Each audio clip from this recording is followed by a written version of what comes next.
Hey everyone, Cursed Deck Builder here, making our way to 10,000 decks assisted, and right now we're looking at Wilhelt the Rotcleaver, zombies and attractions. Mainly zombies, a zombie tribal deck with an attraction sub-theme. This deck comes to us once again by Alexa. Thank you, Alexa, for supporting the channel and bringing your deck to the front of the list. I am very appreciative of that. And they say, here's a grindy zombie deck with an attractions package. I'm looking to see if I missed anything big on the zombie side, the attraction side, and which of the cards are not quite good enough and should be swapped out for more interaction. I will absolutely take a look at all of that. And for all of our viewers, I highly recommend you take a look at the video description to find a link to this deck list. This deck list is very, very fun. How often do you see a attraction deck in a deck that's not mainly about attractions? I really, really like this idea, and we're gonna lean just a little further into it, not too far, but just a little further into it, and see what we can do. And if you're a fan of Zombie Tribal, well, beyond the attraction deck, this is just a very good zombie deck. A really nice start if you want to go into zombies, especially if you've bought the pre-con of Wilhelt a while back. I'm sure it's pretty cheap now. I'd find it hard to believe if it wasn't, but take a look at it and see if this is the kind of deck for you. All right, let's start from the top. Who is Wilhelt the Rotcleaver, and why are they our zombie tribal leader? Well, I believe we've done this commander before, but I'm going to go into the full thing again. I think it's been long enough. Wilhelt is 4 mana in black and blue for a 3/3 zombie warrior. He says, whenever another zombie you control dies, if it didn't have Decayed, you get a 2/2 black zombie creature token with Decayed. Decayed, of course, means those zombies are good for 1 attack, and after which they will be sacrificed. And then he has a second ability that says, at the beginning of your end step, you may sacrifice a zombie. If you do, draw a card. Now, this is a pretty good zombie commander. I would argue probably being the best.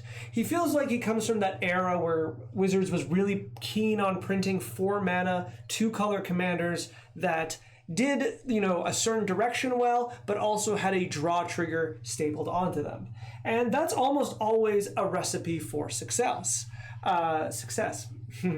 Wilhelt is very strong because of that draw trigger being stapled, but his first ability isn't bad either.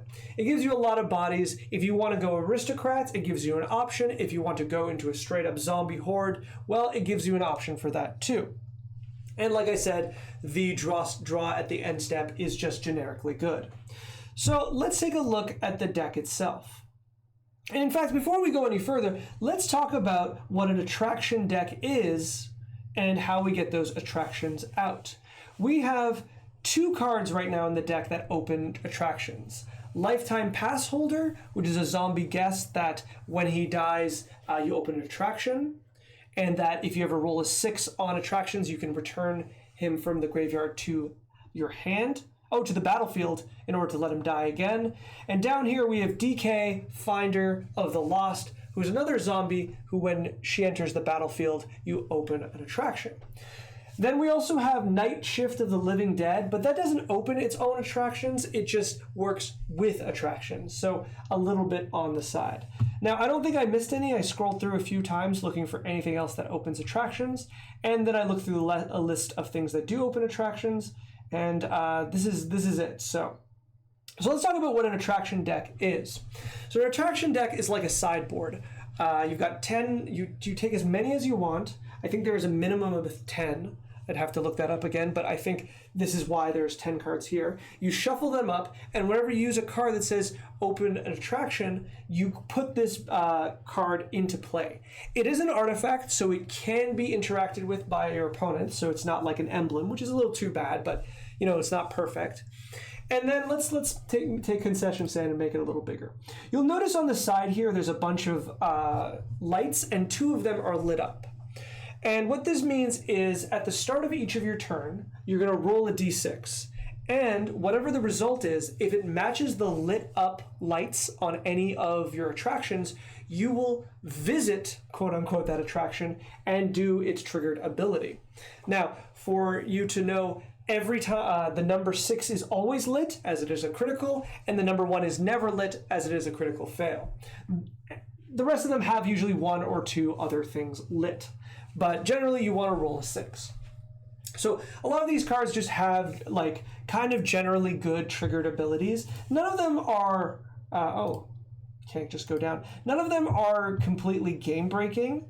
I think they're all just generally good. Obviously the ones that do like have multiple lights on, like Fortune Teller, which has a 50% chance of triggering, lets you scry 1, which is just good. You're just going to be happy to be able to do that. And then some of the better ones like Information Booth, which will draw you an extra card, you definitely want that to trigger as much as possible. But you have a 1 in 3 chance there, so it's not perfect. The other idea, of course, is as you have more and more attractions, that 1d6 can go further and further. As long as you don't roll a 1, you're going to get to a point where no matter what you roll, you'll probably get to visit an attraction, and that's going to be a pretty fun time. Then if you roll a 6 and all your attractions trigger, ain't that fun.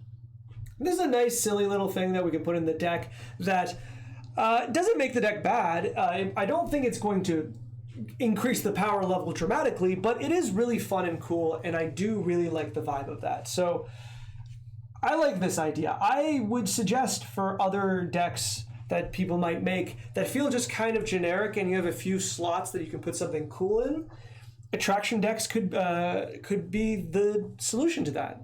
I think this is really fun. All right, looking at the deck itself, let's do the thing we always do and scroll down to the curve. Well, the mana curve kind of is what I expect because a lot of 3 mana cards are really good in black and especially in zombies. Zombies lords are almost universally at 3 mana, and a lot of the cards that we have here are going to be helpful for that. But we might look through some of these cards to see what we have. Then, of course, we're going to take a look at our 4-drops because they are the same mana cost as our commander. And frankly, a lot of our commander's power comes from being out on the field early. So before we go further, let's take a look at that and see if there's anything that stands out to me. And I would suggest one of the things I think about a lot is there are certain things that tribes are good at and tribes are bad at. And I think that one of the things that the zombie tribe is good at is coming back from the dead. And one of the things the zombie tribe is bad at is giving +1/+1. Though it really gets you far with a huge army of zombies, I would suggest that a lot of the creatures that are just what we call lords, just give +1/+1, aren't as good as we'd particularly like. Risen Executioner is a really, really weird card because you have to reread the text a few times because the first 2 parts make sense. Okay, it can't block and it gives other creatures +1/+1, the other zombies, cool. And then you may cast it from the graveyard. All right, that's really cool. And then you keep reading and it says it costs 1 more to cast it for each other creature card in your graveyard. In my mind, I would have assumed it would have said less, because then I would consider that card. But at 45 creatures, I'm going to suggest that this card is not going to be castable from the graveyard. Where was it? It was Risen Executioner. I don't think you're going to be able to cast this from your graveyard in any meaningful way. And I just don't think a 4 mana Lord is really where you want to be. So with that in mind, I think this is a card we can easily cut. Likewise, Tomb Tyrant, I do like a little more, but I'm just a little less keen from. I do get the idea that you can tap this each turn to reanimate a random zombie, but once again, with the sheer number of zombies, we're sacrificing a token and then we're getting a random zombie. With the sheer number of zombies we have, the chances of getting a pretty good card is low. Not that that's a problem. You might be happy to just cast 3 to cast a free zombie, but I will also note that a lot of our zombies are less than 3 mana, so I don't know to what degree that's going to feel like a deal instead of just kind of a you're overpaying for a card, basically.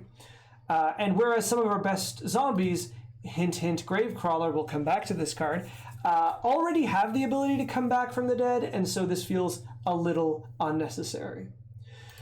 Likewise, Draugr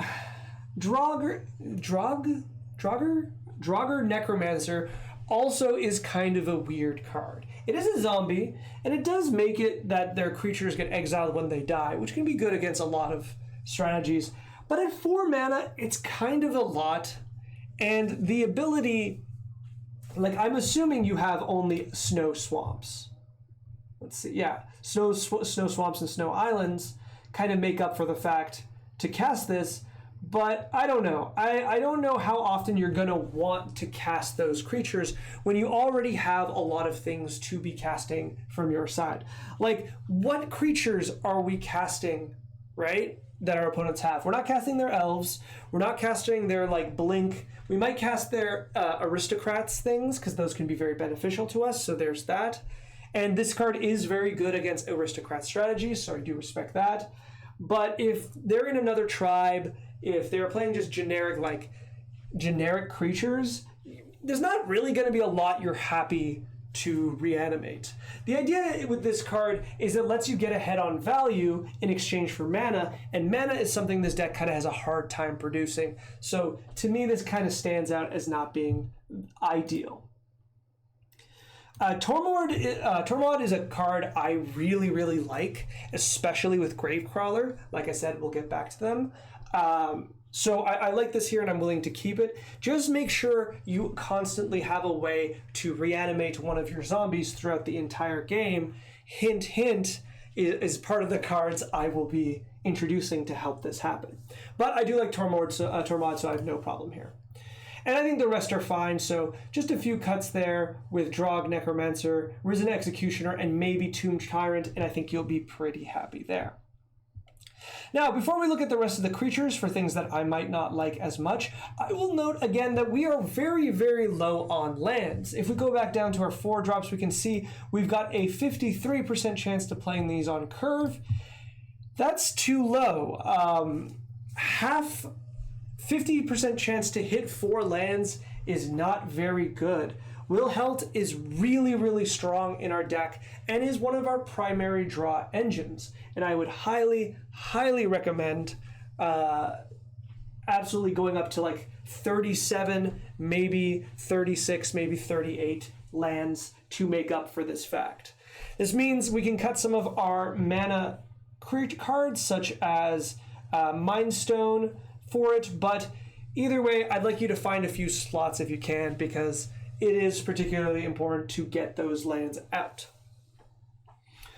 All right, let's take a look at a few of our creatures to see if there are things that I think I would like to change. Custody Lich is a card that I see every now and then. I'm not quite sure what makes it so attractive to players. I guess it's the Monarch, and we are the kind of deck that can do very well with getting the Monarch. But I tend to really read this card as, you occasionally get to make someone sacrifice a creature. It's just that no one's getting the Monarchy from you. So this is 5 mana, ETB, target player sacrifices a creature, and then you are the Monarch. And that's kind of the end of it. If they need to get the Monarchy back, the first thing they're going to have to do is wipe your board. And if they wipe your board, you lose the Lich. And with that, the effect kind of gets weaker. So all in all, I'm not too impressed with Custody Lich. I think it's just fine. Considering it's one opponent sacrificing a creature, I think it's pretty much understood that sacrifice effects are a lot stronger when they hit all opponents. So Custody Lich just kind of misses that, and I don't particularly like it. Vizier of the Scorpion. I'm not quite sure if I like this card. I do understand how good it is with our what are they called? I've already forgotten. With our Decayed zombies. Likewise, Eternal Skylord. Both of these cards, I think they're just weaker than they appear to be. I think on paper they look like, hey, with a bunch of Decayed zombies, all of a sudden, they can't be blocked because they have Death Touch, or they can't be blocked because they have Flying. Which does seem fine, but these cards are reliant. They're very win more. Because they're either reliant on your other engines to create zombie tokens, which though you have a lot of, you do not have an infinite amount of, or they're reliant on having your commander, which makes it very win more. Your commander needs to be out for a few turns, and even then, if your commander is your main zombie token producer, Vizier of the Scorpion really just makes 1/2/2 death touch every turn and feels pretty weak. Now, if you're doing much better, and let's say you've got Endless Ranks of the Dead out, and you've got, you know, the card over here, where is it? That splits your Cleaver Scab, that splits your zombies in two, which is so cool.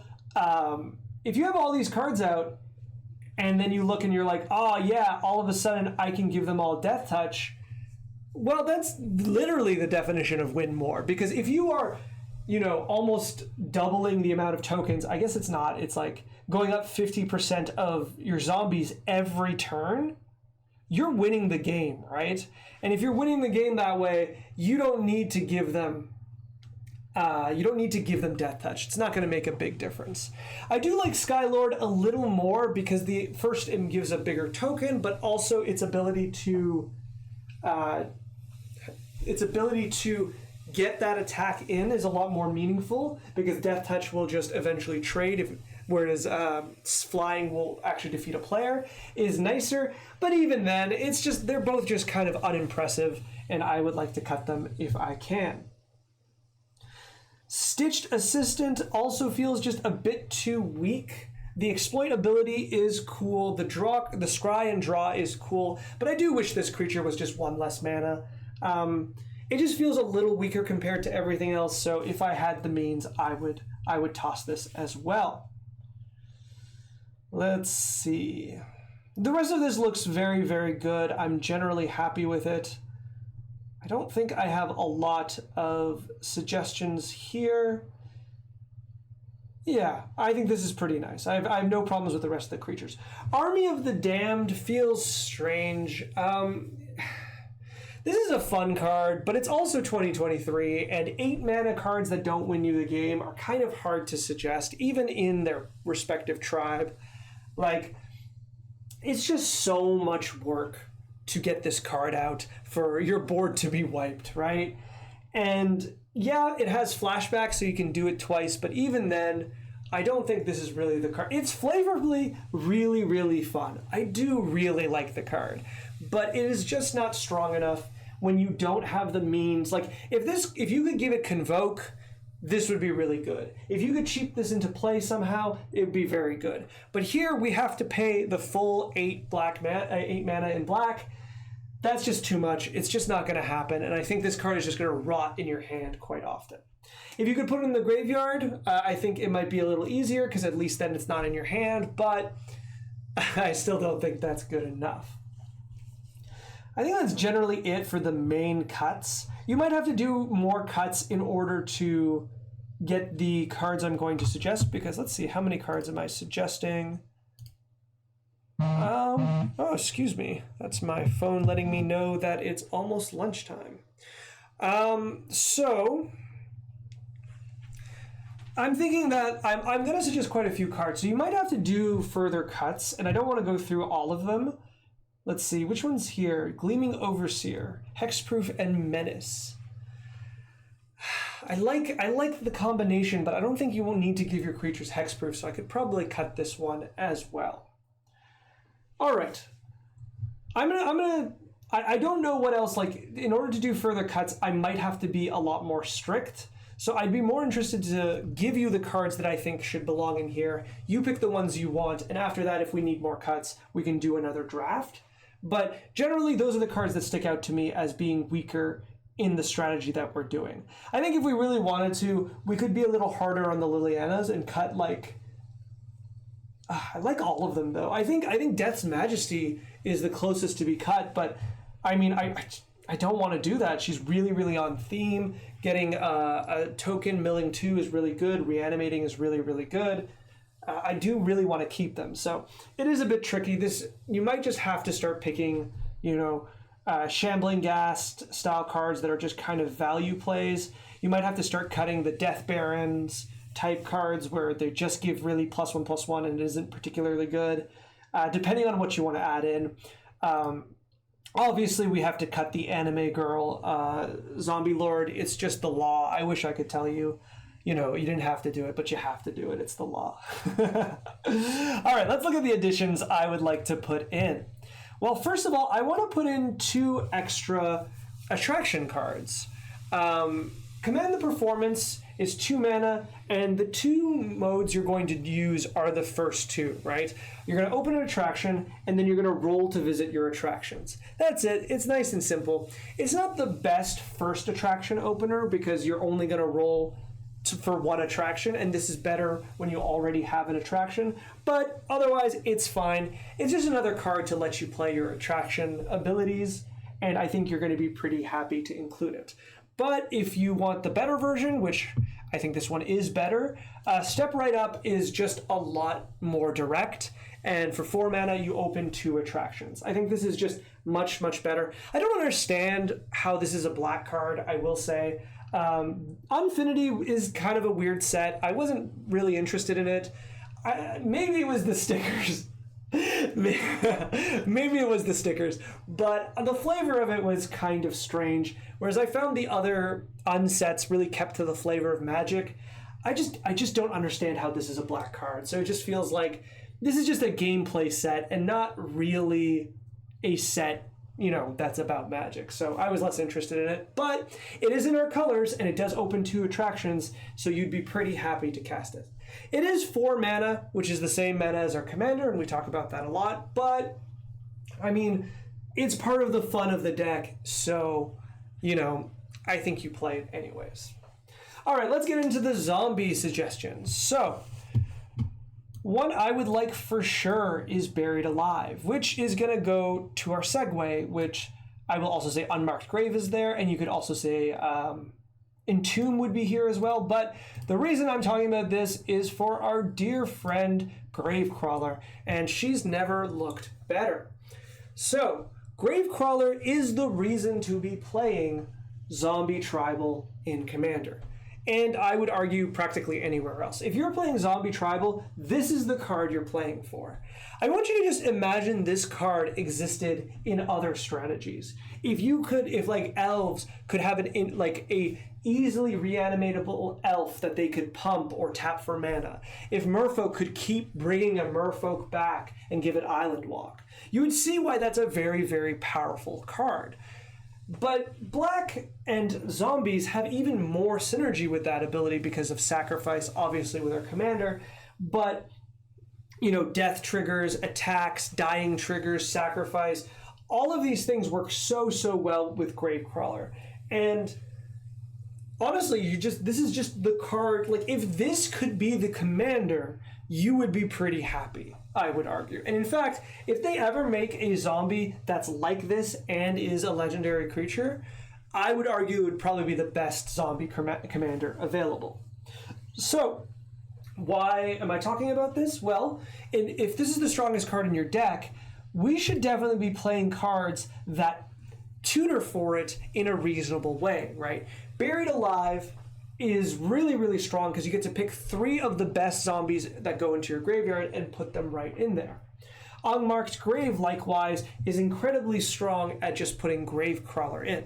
Now, Entomb is probably better, and you could just play 1 mana tutors if you really wanted to get Gravecrawler, but I find these to be just a little more flavorful, have a little more value, and looking at Unmarked Grave, they are a little cheaper. So I do recommend going into this direction. I will say I'm always baffled at how cheap MTGO is, and I do have an MTGO account, though it is gathering dust at the moment, and maybe I should put together some commander decks on there considering how cheap these cards can be. This would be ideal. If I had a sponsorship, I would tell you about it right now, but I don't, so unfortunately you'll have to get the cards yourself. But those cards grab us grab us our Gravecrawler, and with Gravecrawler out, so much of our deck just works so much better. We have a constant sack outlet, we have a constant creature to sacrifice to Wilhelt, we have an attacker or a body every turn to work with our other cards. We're just going to be so happy. And on turns like where you want to sack multiple creatures, you just pay black after each sacrifice to get the next one in, and you're just going to be so happy. Obviously, it works so good with one of my favorite cards, Carrion Feeder. If just put them beside each other, and you're going to have a great time. All right, speaking of the graveyard, I would like to do some reanimation. Unearth is very cheaply can reanimate half of the cards in your deck, and you'll be very happy to do it.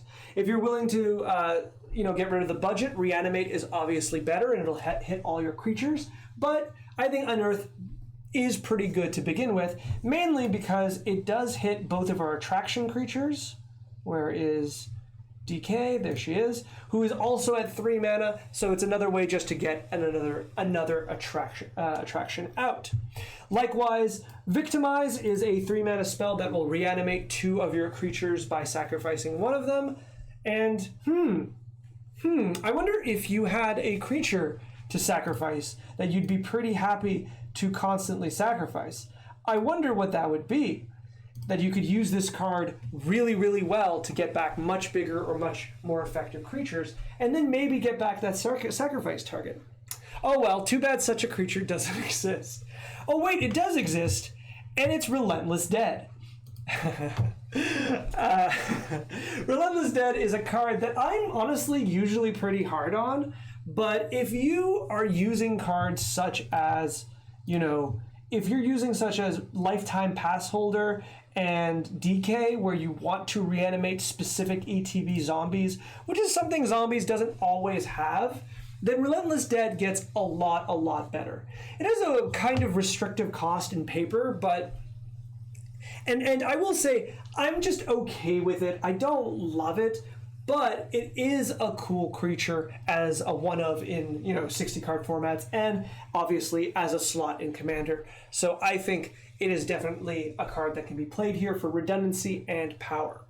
Unfortunately, putting it into the graveyard makes it kind of tricky to get it out. It is not like our Gravecrawler, but if you can have mana up when it dies, you're going to be happy to be constantly getting it back. But you will have to cast it, which is a little mana intensive. So it's not as good, but it is very good.